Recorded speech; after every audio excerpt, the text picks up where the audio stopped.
Υπάρχουν κάποια ταξίδια και κάποιες διαδρομές κοντινές που τις κουβαλάμε συνεχώς στο μυαλό μας. Κάποιες χώρες που ενώ βρίσκονται δίπλα μας και είναι γεμάτες ομορφιές, τις θεωρούμε δεδομένες. Τις αφήνουμε πάντα για κάποια άλλη στιγμή, σαν δεύτερη επιλογή. Μια τέτοια χώρα ήταν και η Βουλγαρία. Αυτήν τη φορά όμως είχε φτάσει η στιγμή να την γνωρίσουμε από κοντά. Μια χώρα κοντινή, αλλά γεμάτη εκπλήξεις. Με δρόμους που σε προκαλούν, βουνά που σου κόβουν την ανάσα και διαδρομές που μοιάζουν φτιαγμένες για μοτοσυκλέτα. Αυτό είναι το δικό μας ταξίδι.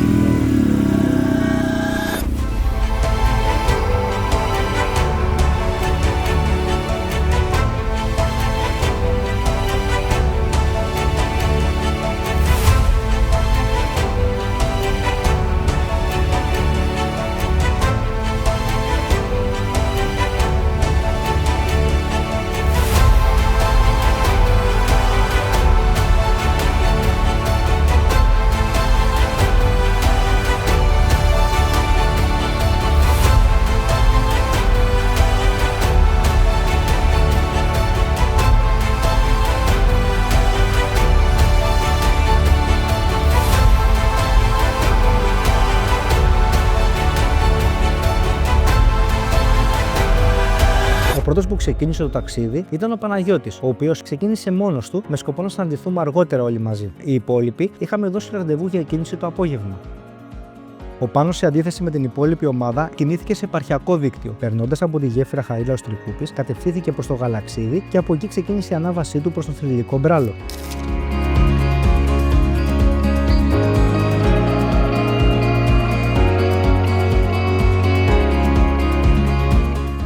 Η ανάβαση προς τον Μπράλο όμως μόνο εύκολη δεν αποδείχθηκε. Το 800 άρχισε να δείχνει σημάδια προβλημάτων. Μετά από αρκετή ώρα, το πρόβλημα φάνηκε να εντοπίζεται σε ένα χαλάρωμα στους πόλους μπαταρίας. Κάπως έτσι, χωρίς να είναι απόλυτα σίγουρος πως το πρόβλημα είχε όντως λυθεί, ξεκίνησε πάλι την πορεία του.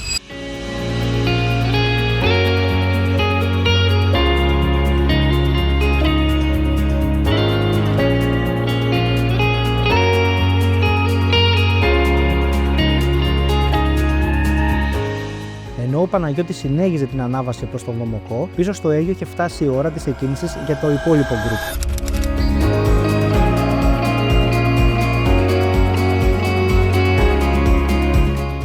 Για τις επόμενες 4 ημέρες θα βρισκόμαστε στη γειτονική Βουλγαρία. Σήμερα η πρώτη μας στάση το βράδυ θα είναι Σέρες, γιατί φεύγουμε λίγο αργά. Πάμε στο κέντρο του Αιγείου να συναντηθούμε με την υπόλοιπη ομάδα. Κάποια παιδιά, 2 συγκεκριμένα, έχουν φύγει λίγο νωρίτερα από το πρωί. Οπότε θα τα συναντήσουμε κάπου στην Εγνατία το απογευματάκι για να γίνει όλη η ομάδα ένα, για να ενωθούμε. Οι θερμοκρασίες είναι καλές. Φαίνεται ότι θα έχουμε πολύ καλό καιρό όλες αυτές τις μέρες. Ίσως ο γυρισμός μας την Τρίτη να είναι λίγο δύσκολος.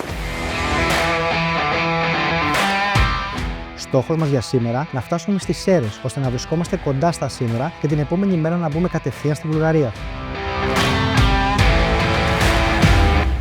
Φτάνοντας στη γέφυρα Ρίου Αντιρίου, συναντιόμαστε και με τον Δημήτρη από την Πάτρα.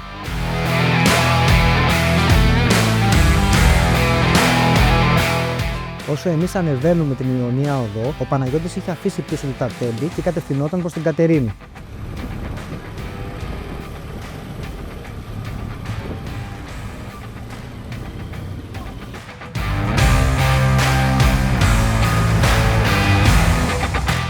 Εμείς από την άλλη είχαμε ήδη μπει στην Εγνατία Οδό και η ώρα της συνάντησης πλησίαζε. Συνάντηση που έγινε στα Ασία Πλατάνου πριν τη Θεσσαλονίκη. Έτσι η ομάδα πλέον ήταν πλήρης και έτοιμη για τη συνέχεια.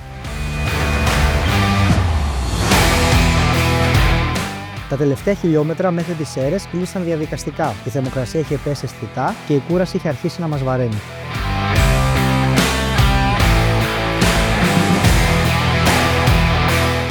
Ευτυχώς η ώρα πέρασε γρήγορα. Φτάνοντας στην πόλη, κατευθυνθήκαμε απευθείας στο κέντρο ώστε να βρούμε κάτι για φαγητό, λες και η ώρα ήταν περασμένη.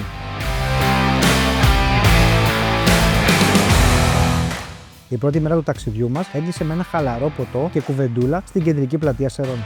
Μόνιμα έτσι καμιούνται οι εκδρομές, λέει. Εγώ το μόνο που έχω κρατήσει στο μυαλό μου αμυδρά είναι το μείον 14 απόψε στην Βουλγαρία. Η σημερινή μέρα είναι ουσιαστικά η αρχή του ταξιδιού μας. Είναι η μέρα που θα ξεκινήσουμε την περιήγησή μας στη Βουλγαρία.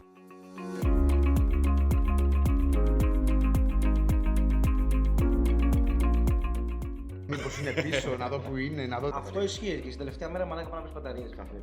Τελευταία μέρα. Δεν κατάλαβα. Εσύ ρε μαλάκα έπαιξες παντελόνι την τελευταία μέρα. Η ομάδα να αναχωρήσει. Εντάξει, πήρανε μπροστά.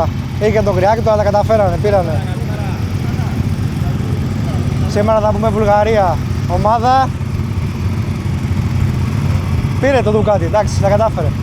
Εδώ το παραπέδι μας. Γιώργο, πες για καλημέρα. Γιώργο, Λεβέντη μου, δεν λέει καλημέρα. Ο Γιώργος δεν γουστάρει.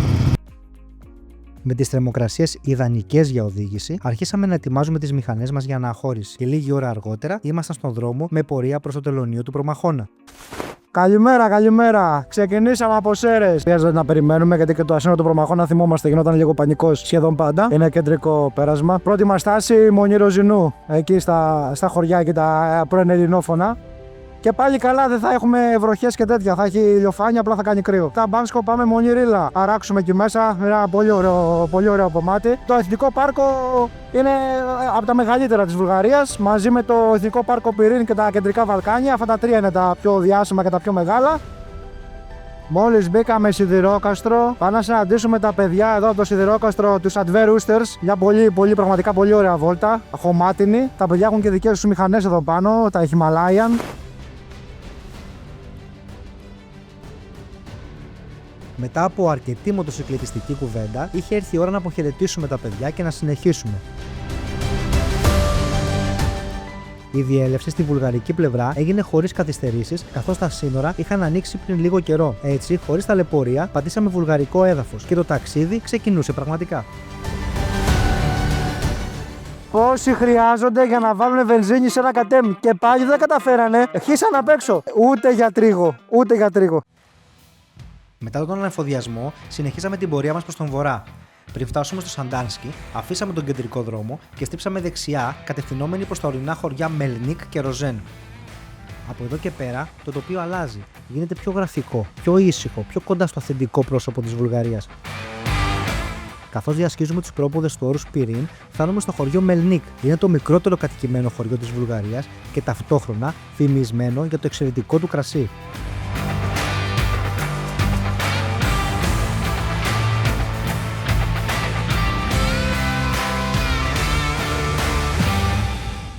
Αφήνοντας πίσω μας το γραφικό Μελένικο, ανηφορίζουμε προς το Ροζέν, ακολουθώντας έναν από τους πιο όμορφους δρόμους της περιοχής.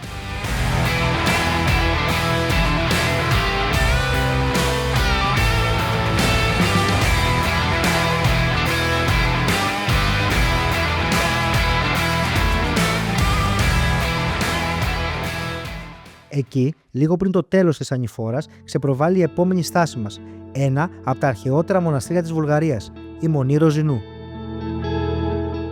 Λοιπόν, πρώτη στάση της ημέρας, έχουμε μπει στη Βουλγαρία πλέον. Είμαστε η Ιερά Μονή Ροζινού.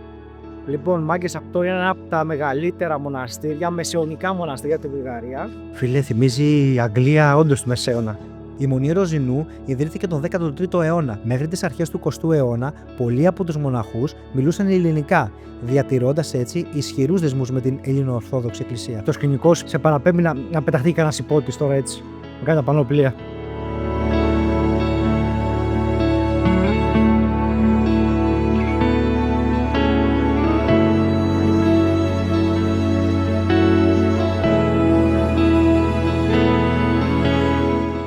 Αφού περιηγηθήκαμε στο εξωτερικό της Μονής με τα όμορφα πετρόπτεστα κελιά και τα ξύλινα μπαλκόνια, καθώς και στον κύριο ναό, είχε έρθει η ώρα να επιστρέψουμε στις μηχανές μας για να συνεχίσουμε.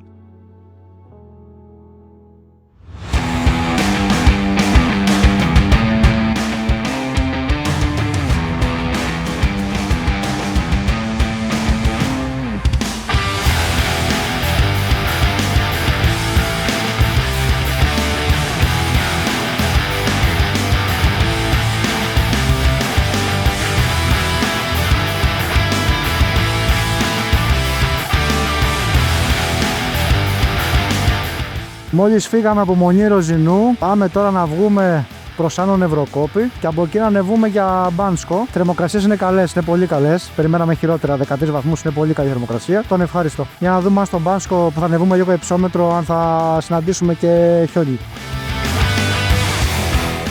Καθώς πλησιάζουμε το Άνω Νευροκόπη και το υψόμετρο χαμηλώνει, ο δρόμος βελτιώνεται αισθητά.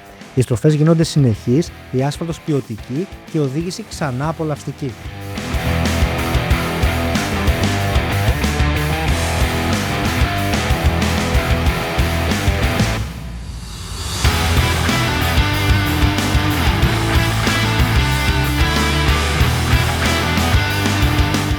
Σταδιακά, το τοπίο αρχίζει να αλλάζει καθώς μπαίνουμε στο φαράγγι της κλεισούρας. Ένα εντυπωσιακό φυσικό πέρασμα ανοίγεται ανάμεσα στα βουνά του Πυρήν και της Ροδόπης. Οι βραχώδεις πλαγιές που υψώνονται απότομα και η στενή χαράδρα δημιουργούν ένα εντυπωσιακό σκηνικό. Ο δρόμος, αν και δευτερεύουσας κατηγορίας, είναι σε εξαιρετική κατάσταση, κυρίως λόγω της σύνθεσής του με το τουριστικό Μπάνσκο. Καθαρή άσφαλτος με συνεχείς στροφές, ιδανικός για απολαυστική οδήγηση.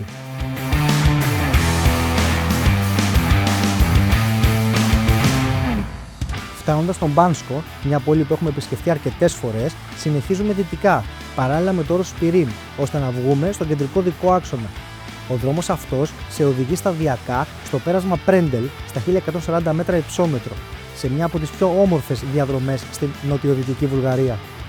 Απολαυστική διαδρομή μέσα στο δάσος, με πολλές στροφές και υψομετρικές αναλλαγές, σε οδηγεί στον κεντρικό οδικό άξονα που ενώνει τη νότια με τη βόρεια Βουλγαρία. Έτσι, ακολουθώντας τον ποταμό Στριμώνα, κατευθυνθήκαμε προς το χωριό Μπλακόεβγκραντ και από εκεί θα κάνουμε ακόμα μία παράκαμψη ώστε να νηφορήσουμε προς το Εθνικό Πάρκο Ρίλα.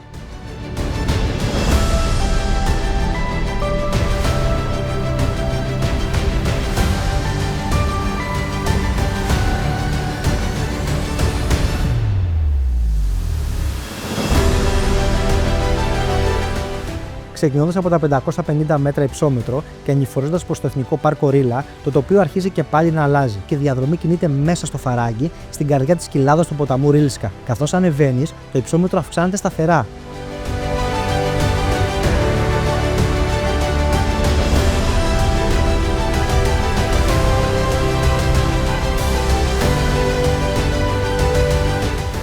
Και κάπου εκεί, στα 1150 μέτρα υψόμετρο, μετά από μια φιδωτή διαδρομή ανάμεσα σε πυκνή βλάστηση, εκεί που η κοιλάδα στενεύει απότομα, εμφανίζεται μπροστά σου το εντυπωσιακό μοναστήρι της Ρίλα. Το μοναστήρι της Ρίλα είναι το μεγαλύτερο και σημαντικότερο ορθόδοξο μοναστήρι της Βουλγαρίας και δικαίως θεωρείται ένα από τα πιο επιβλητικά σε ολόκληρη την Ανατολική Ευρώπη. Χτισμένο στην καρδιά της Ρωσιάς, αποτελεί μνημείο πολιτιστικής κληρονομιάς της UNESCO από το 1983. Ιδρυτής του είναι ο ερημίτης Άγιος Ιωάννης της Ρίλα, προστάτης Άγιος ολόκληρης της Βουλγαρίας.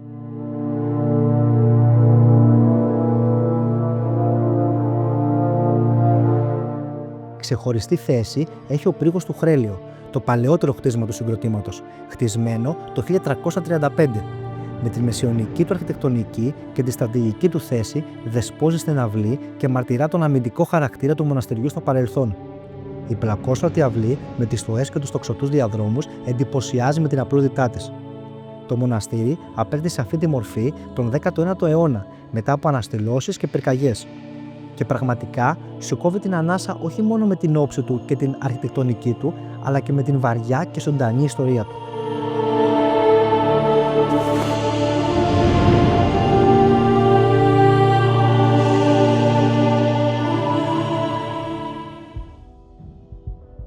Η Μονή ήταν η τελευταία στάση μας για σήμερα. Έτσι ξεκινήσαμε την επιστροφή μας από τον ίδιο δρόμο. Η κατάβαση μέσα από το φαράγγι ήταν εξίσου όμορφη με την ανάβαση.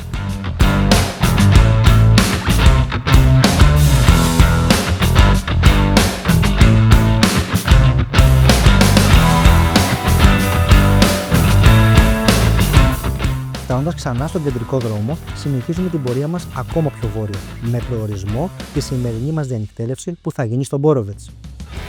Το ξενοδοχείο αυτό που είπατε ήταν, απλά να την πίσω μεριά. Εντάλλα εδώ πιστεύω. Γεια ρε.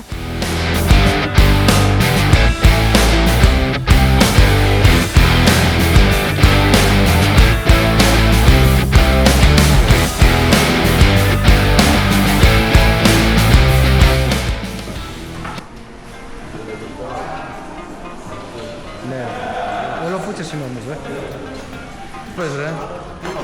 45 βαθμοί, μακακάκι. Δεν περίμενα πιο ζεστό. Τι έγινε, γιατί δεν ζεστάνες? Γοργόνα μου.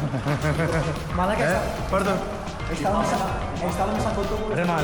Ρε μαλάκα. Ρε εμείς πλουκάνων, πού είσαι ρε φίλε να πούμε. Πού είσαι να χάμε. Πριόβουρος, Θεμουρτζούχο προσπαθούν να παίξουν ping-pong. Θα έρθουν μετά τα παιδιά να παίξουμε ένα σωστό. Η πρώτη μας βραδιά στη Βουλγαρία ολοκληρώθηκε στο όμορφο αλλά τελείως άδειο κέντρο του Μπόροβιτς.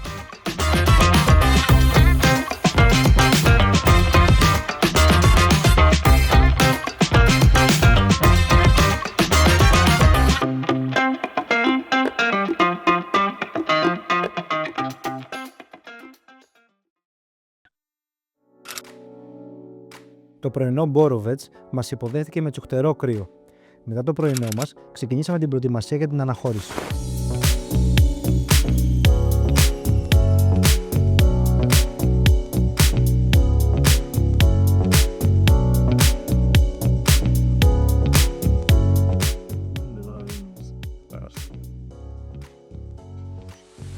Α, έχει και αγγλικό πρωινό, ποιος το έχει. Καλημέρα, παιδάρα. Σύνηθε θα πει κανείς. Τι πιο σύνηθες. Τι πιο Μεγάλο σύνηθες. πρόβλημα για αλυσίδα, παιδιά. Έχω να δηλώσω ανάγκη. Κάτε. Εντάξει. Ό,τι και να είναι, πάει ταλαιπωρία έχουμε.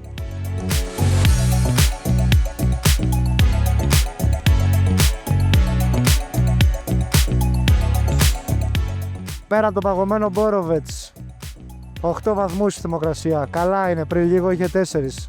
Πρώτη μας στάση θα είναι η λίμνη Δοσπάτη. Πάλι κοντά στα σύνορα με την Ελλάδα θα είμαστε για λίγο. Μετά θα πάμε στο φαράκι του Διαβόλου, το Devil's Road. Και το βράδυ μας θα το περάσουμε στη δεύτερη μεγαλύτερη πόλη της Βουλγαρίας, τη Φιλιππούπολη. Χαλαρή ημέρα σήμερα, λίγα χιλιόμετρα, αλλά πολύ ωραία οδηγικά κομμάτια θα έχουμε.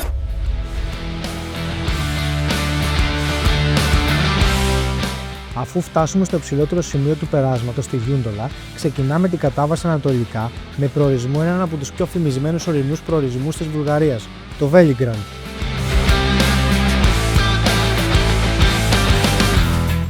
Το Βέλιγκραντ, γνωστό για τις ιαματικές του πηγές, είναι ένα ήσυχο και γραφικό χωριό χτισμένο μέσα σε μια καταπράσινη κοιλάδα ανάμεσα σε 3 οροσειρές, τη Ρίλα, τη Ροδόπη και τον Έμο. Έχω πει ποιος είναι πολεγός. Ο Ντάλλας. Άμα χαθούμε, θα χαθούμε όλοι με τον Ντάλλα μαζί. Και ξεκινάμε με τα καζίδια.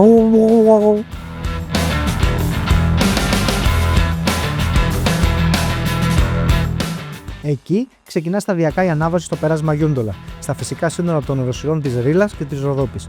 Από τα 433 μέτρα υψόμετρο, ο δρόμος μας οδηγεί μέσα από μια ήσυχη και γραφική διαδρομή μέσα στο δάσος και παράλληλα στο ποτάμι στα 1370 μέτρα.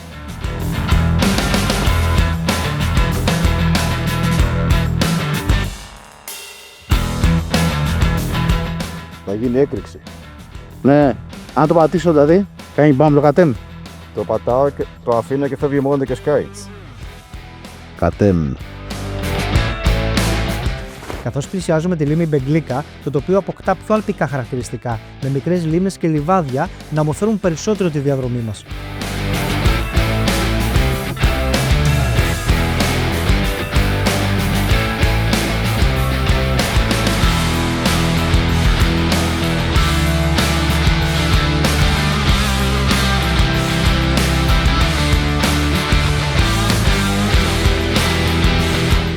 Φτάνοντας στην τεχνητή λίμνη, σε υψόμετρο 1500 μέτρων, παρατηρούμε ότι η επιφάνειά της είναι παγωμένη. Δείγμα των πολύ κακών καιρικών συνθηκών που επικρατούν το χειμώνα εδώ. Το τοπίο και η εικόνα της παγωμένης λίμνης παρόλα αυτά ήταν εντυπωσιακή. Φεύγοντας, συνεχίζουμε με κατεύθυνση μια άλλη λίμνη, αυτή της Δοσπάτης. Χρήστο, τι υψόμετρο είμαστε εδώ που έχει τόσο χιόνι ακόμα. Α, είμαστε τόσο. Πλησιάζοντας τη λίμνη, κάνουμε μια σύντομη στάση σε ένα σημείο θέασης ώστε να απολαύσουμε την ηρεμία της λίμνης από ψηλά.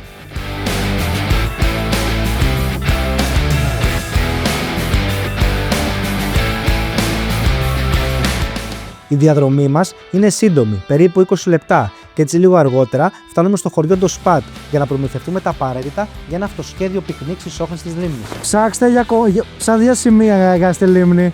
Εδώ είναι ωραίο το κομμάτι εδώ μέσα. Και τον έκλεισε. Και στα καπάκια το κουμπάρος και πάω δίπλα και του ζητά το ρέσα. Να σου κάνω μια ερώτηση. Αλήθεια τώρα, σοβαρά. Πώς έχεις ξεπέσει έτσι? Εγώ. Ναι. Εσύ υπό άλλες συνθήκες δεν θα τα επέτρεψες αυτά, ρε μαλάκα. Τι? Ναι, δεν θα τα επέτρεπες. Εγώ σε βλέπω. Εγώ σε βλέπω πίσω μου και αποσεβαθεί να ρίξει τους τόνους ο Μουρτζούχος, αλλά δεν πέφτουν οι τόνοι. Μαζί μας να μείνεις απόψε, δεν έχω χωρέσει. Του πήρα τη στροφή. Αγκάζει, ρε μαλάκα. Ναι. Αγάπες τώρα, θα σας δω μετά. Κατεβαίνοντας προς τη λίμνη, βρίσκουμε ένα όμορφο σημείο δίπλα στο νερό και στείλουμε τον εξοπλισμό μας. Φυσικά δεν θα λείψει το ελληνικό στοιχείο από τη στάση μας. Τώρα αλμυρό γλυκό θα δείξει. Λέγε ρε. Επειδή είναι μέρες τέτοιες. Οπ, με την απαραίτητη μουσική. Έτσι. Καφεδάκι παραδοσιακό. Τα παϊδάκια τους θα έχει. Έλα, Επαναλάβω.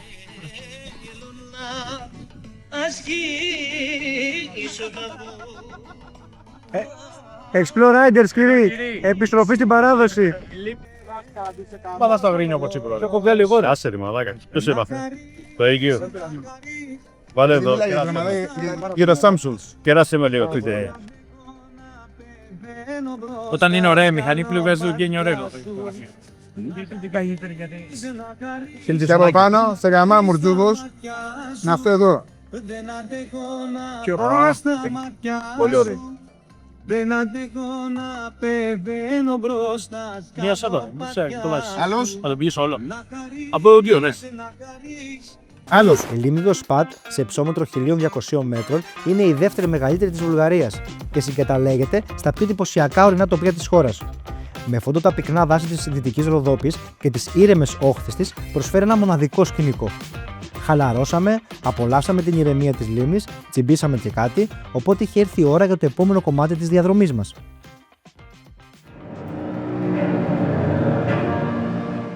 Αποχαιρετώντας τη λίμνη, συνεχίζουμε την πορεία μας με προορισμό τη φημισμένη σπηλιά του Διαβόλου, ένα από τα πιο γνωστά και μυστηριώδη φυσικά αξιοθέατα της χώρας.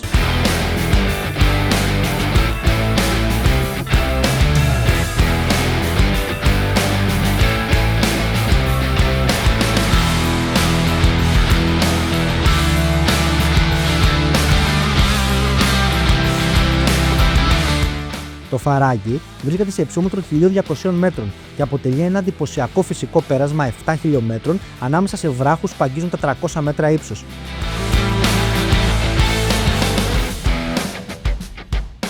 Καθώς φτάνουμε στο τέλος του επιβλητικού Φαραγγιού, μας περιμένει ένα από τα πιο εντυπωσιακά αξιοθέατα, το μυστηριώδες Σπήλαιο του Διαβόλου. Όνομα που προέρχεται από το ιδιαίτερο σχήμα της εισόδου του, που θυμίζει λέμαργο στόμα ή το λαιμό του Διαβόλου. Μια εικόνα που ενισχύει την απόκοσμη ατμόσφαιρα του μέρους. Σήμερα ο ξεναγός σας θα είμαι εγώ. Θεστό. Πού είμαστε, με μια φωνή. Μπράβο. Ελληνικά Φαράγγι του Διαβόλου. Φαράγγι του Διαβόλου. Λοιπόν, είναι 1,5 χιλιόμετρο από το χωριό Τρίγκραντ και βρίσκεται στην κοιλάδα Τρίγκραντ που βρίσκεται στη Ροδόπη. Κάντε πάλι έξω και φορέστε μπουφάν. Φορέστε πάλι μπουφάν. Όχι, μαλακίες λέω. Έχουμε μπει στον κεντρικό διάδρομο.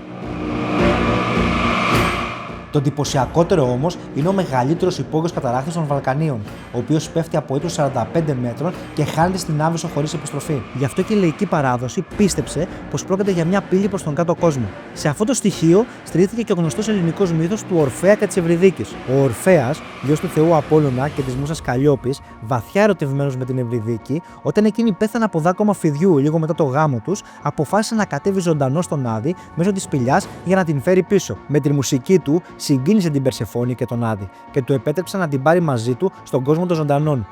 Με έναν όρο, να μην γυρίσει να την κοιτάξει πριν και οι δύο βγουν στο φως του ηλίου. Καθώς πλησιάζουν την έξοδο, ο Ορφέας, κυριευμένος από λαχτάρα, γυρίζει να δει αν η Ευρυδίκη τον ακολουθεί. Εκείνη τη στιγμή η μορφή της εξαφανίζεται για πάντα. Κάπως έτσι, η σπηλιά συνδέθηκε με το μύθο της καθόδου στον Άδη και ονομάστηκε του Διαβόλου εξαιτίας της ατμόσφαιρας, της μυστηριωδούς γεωλογικής της δομής και των θρύλων που την περιβάλλουν. Άλλο τι θα πει. Ότι εμείς θα πάμε με τη Δαριά να οδηγήσουμε. Όχι λέει να περπατήσουμε και να ανέβουμε 288 σκαλιά.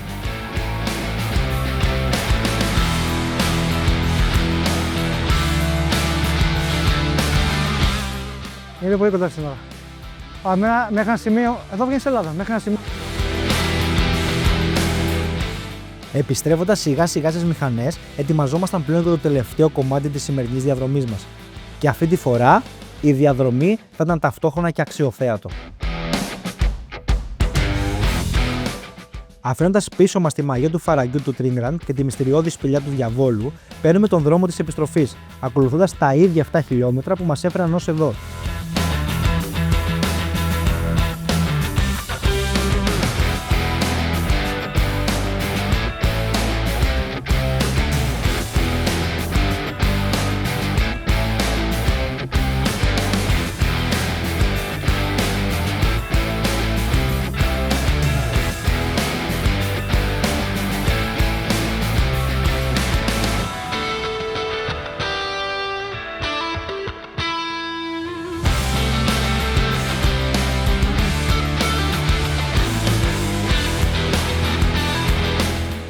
Φτάνοντας στη Φιλιππούπολη, ολοκληρώθηκε η σημερινή μας διαδρομή. Από εδώ, την δεύτερη μεγαλύτερη πόλη της Βουλγαρίας, θα ξεκινήσει αύριο η εξερεύνησή μας στο βόρειο τμήμα της χώρας.